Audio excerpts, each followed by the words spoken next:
So remember back during the Pac-12 saga when we found out that a university president was the one that presented initially the idea of the Pac-12 being worth $50 million, and that kind of torpedoed their entire negotiation? Well, we now know which university president that was, and the answer will likely surprise you. Welcome in to the channel. I am John Kurtz. Here on this channel, talk college football, college basketball, conference realignment, all from a Big 12 angle. Please consider subscribing if you have not. Live shows Wednesday and Sunday. They are a blast. You can support the channel on Venmo at John-Kurtz-4. We turn to our old friend John Canzano for this piece, who obviously is plugged in the Pac-12. You can't deny that fact. How some of those facts were interpreted during the entire process, another story. But he got the scoop on which university president it was that had the outlandish idea that it would be $50 million per school for the Pac-12 in their new TV deal. And it actually was not Michael Crow at Arizona State. So you're off the hook, my friends. Let's pick up in the middle of the article here where we start by reacting to the fact that the Pac-12 had that offer that they presented to ESPN. ESPN walked away from the negotiating table after the Pac-12 extended a counteroffer of $50 million per school last fall. It was a counter to ESPN offering $30 million per school. The offer was presented to the network by Commissioner George Kliavkoff and Sports Media Advisors, the consulting firm operated by Doug Perlman. The $50 million counteroffer, some sources say, was shaped heavily by input from one particular university president, a Pac-12 board member who others say consulted with a campus professor to come up with the valuation. I confirmed the identity of that president this week and reached him on the phone. He agreed to provide a written statement. That president, drum roll please, was Taylor Randall from the University of Utah. This is his side of the story. All right, so first of all, almost a record scratch moment there. Utah had been as pro Pac-12 as anybody. So I guess from that standpoint, you can understand why they would overvalue the worth of each school in this TV deal. But when you think about how much this really hurt the Pac-12 in its TV deal, it is wild that one of the biggest champions, if not the biggest champion of the league during that whole process and saga, helped to torpedo it by putting this idea in people's minds. But here is what Taylor Randall had to say in the written statement. He said the Pac-12 presidents and chancellors work collectively in pursuit of a new media rights agreement. Though an offer was made by one of our media partners, we elected to take the rights to market to get the best deal. Throughout the process, many of the CEOs, including myself, pushed to ensure that the conference was aggressive to secure the very best agreement we could. Several conference schools retained their own consultants to value at the league, which resulted in a range of estimations. It is my understanding that any mention of $50 million, which was higher than any valuation, was only as a potential starting point in negotiations to help us get to the estimated true value. What that is in essence doing, and we're going to hear more about this later on in the story, is pushing some of the blame onto George Kliavkoff, saying, hey, that was supposed to be a place to start negotiations, not a take it or leave it, this is our offer, make ESPN mad, and then walk away, which, of course, is basically what happened. The article continues, Randall provides the framework for the next part of our discussion.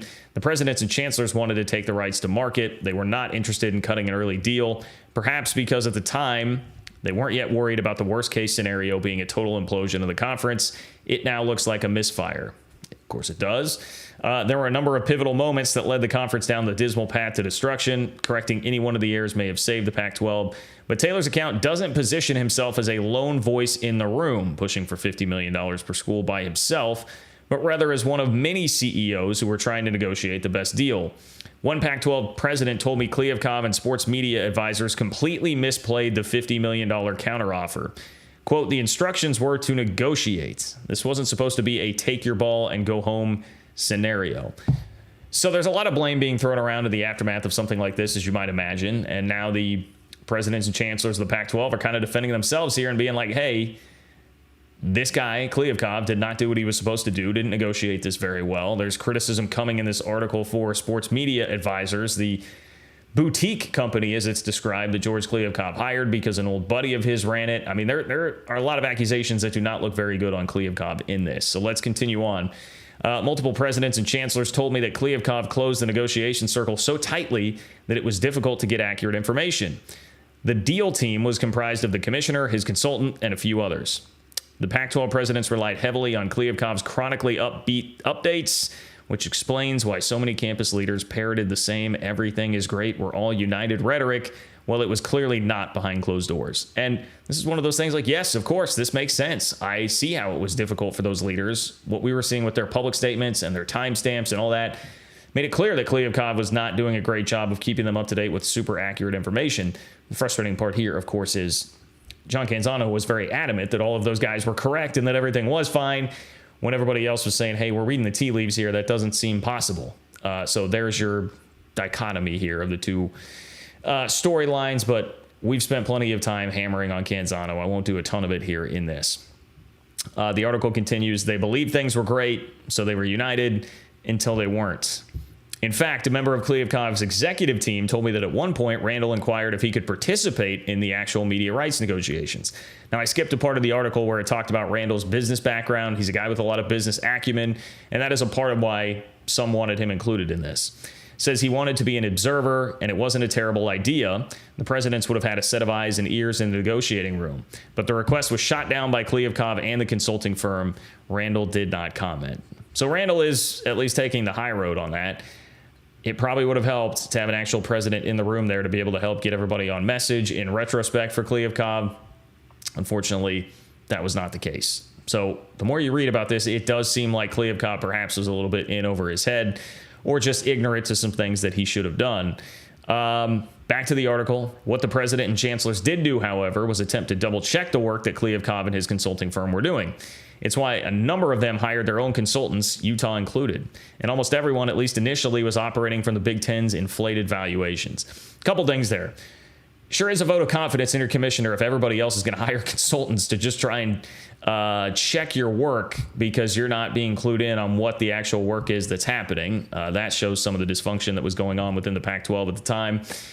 And also, there's a lot of talk here in this article that I skipped over about how the Big Ten's inflated valuations really changed a lot of this. When the initial reports came out and were saying like 70 to 80 million per school per year for the Big Ten, eventually UCLA would eventually find out that it was more like 62 to 65, so lesser. They were putting some of the blame on Kevin Warren and how the deal was marketed.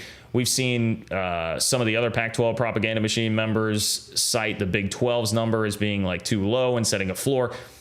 To me, there's just a lot of blame that goes around from the Pac-12 still to this day about what everybody else was doing and what the valuations were on the low and high end and how that affected the Pac-12, when really the Pac-12 should have just had a much more realistic view of itself. I still think that is deflecting some of the blame that should be more internally reflected, but I digress. Says Bob Thompson, the retired Fox Sports Network president, told me in the summer of 2022 he believed the 10 remaining Pac-12 schools were worth $300 million total per year. That matches the $30 million that ESPN had offered. But the valuations that Pac-12 members came up with and talked about in their board meetings consistently came in between 40 and 45 million annually. Also, and this is one of the funniest parts of the whole thing, also there was a complicating factor. The Pac-12 wanted UCLA back. The Bruins were expecting a $10 million per year increase in annual travel costs in the Big Ten. In the days before the December meeting of the UC Regents, the Pac-12 believed that $50 million per school was the number that would make the Bruins think hard about a reversal. Adding UCLA back into the Pac-12's media rights deal raised the value of the conference by 10 to 15%, according to Pac-12 consultants. It presented a strong argument for unequal revenue sharing, but there's a problem with Oregon. If you're going to do that, you'd have to give Oregon money, yada, yada. But the problem there is, okay, so $50 million would get UCLA back. That still doesn't mean that you can magically make $50 million appear. And I continue to think that was one of the worst missteps in all of this by Kliavkov, is wasting too much time and energy on that, thinking you could actually find a place and a way to get UCLA $50 million per year. That was not going to happen. And then you would have had to do it with Oregon too, because as this quote goes from one president, it says if you pay UCLA $50 million, Oregon's going to want $50 million, or Fox will just swap them. Easy solution for Fox. Okay, fine. UCLA is going to go back. We'll take Oregon because they want the $50 million, and you're not going to give it to them. And if you end up too low, you lose both the Huskies and the Ducks. Fox would have just come in, made the offer they made, and they're gone anyway. Continues here. Records show that Utah hired 3 consultants. Other schools weren't far behind. Randall, I'm told, also wasn't alone in pushing for the $50 million valuation. At least 3 others in the Pac-12 boardroom were also enthusiastic about it. The other campus leaders were indifferent and went along with it. Now, that's the end of this saga as far as Taylor Randall is concerned at Utah. A lot of this is, I would say, kind of in the middle, like how much blame should be on him for going to the university professor, setting that number at 50, how much is actually on Kliavkov. But it does seem clear that that $50 million number sort of, at least initially, came from Taylor Randall and the professor on the University of Utah campus. And that number was one of the first major steps in doom for this Pac-12 conference. Lots of blame to go around. I wouldn't pin it all on Taylor Randall, but that is certainly a factor. And this was kind of a record scratch moment to figure out that he was the guy, where that figure actually came from. There are some more bullet points here at the end of the article about where the Pac-12 went wrong, how all this happened, that I think are worthy of addressing. But you know what? I think I will actually tease this out and say, tune into the next live show, which should be coming up tonight. If you want to catch that around 8 o'clock Central Time tonight, you can catch the next YouTube live show and get a little bit more info on this. Please subscribe to the channel. If you have not, you'll get an alert when I go live, so you can hop right in. And John-Kurtz-4 is how you can support the channel on Venmo. Much appreciate all of you guys who do. Couldn't do it without you. Thank you, all of you who are here. Like the video. Leave a comment in the comment section. Love me, hate me, agree, disagree. Utah fans, get in there, man. Let me know how you feel. All helps me with that YouTube algorithm. Appreciate you all. Take care, and I will talk to you soon.